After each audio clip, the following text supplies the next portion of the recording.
আসসালামু আলাইকুম everyone, welcome to my page এলিজু আসমা মানি। কেমন আছেন আপনারা? আলহামদুলিল্লাহ, আমিও ভালো আছি। আজকে আমি আপনাদেরকে দেখাবো ব্রয়লার মুরগি দিয়ে কাবাব।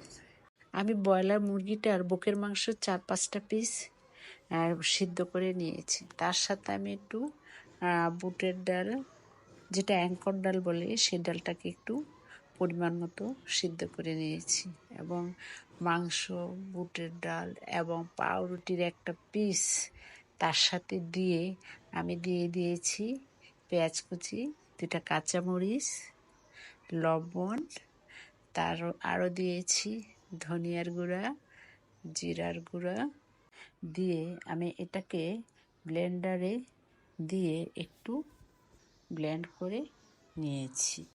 তার সাথে যোগ করে দিয়েছি আমি একটি ডিম দিয়ে, দেখেন আমি ব্লেন্ডারে কিভাবে এটা ব্লেন্ড করেছি।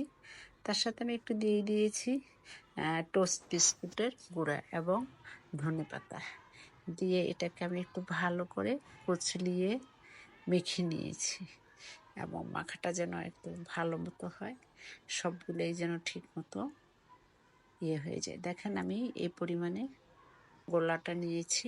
গোলা করার জন্য সুন্দর করে একটা কাবাবের শেপ দিচ্ছি। শেপটা দেখেন খুবই সুন্দর করে নিয়েছি আমি। এভাবে প্রত্যেকটাই আমি বানিয়ে নিয়েছি কাবাব। তারপরে আমি চলে যাচ্ছি ভাজার পর্বে। আমি একটি ফ্রাই প্যানে তেল বসিয়ে দিয়েছি। এখন আমি একে একে কাবাবগুলো ভেজে নিব। এই কাবাবটা একটু লাল করে ভাজতে হবে, খুবই মজা হবে। বাচ্চারাও খেতে পছন্দ করবে, বড়রা তো করবেই।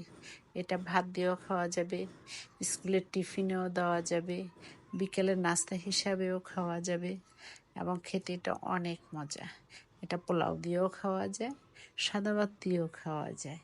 দেখেন এটা এতই সুন্দর হয়েছে, লোভনীয়। যদি কাবাবটা ভালো লেগে থাকে লাইক কমেন্ট করবেন। সবাই ভালো থাকেন। আল্লাহ হাফেজ।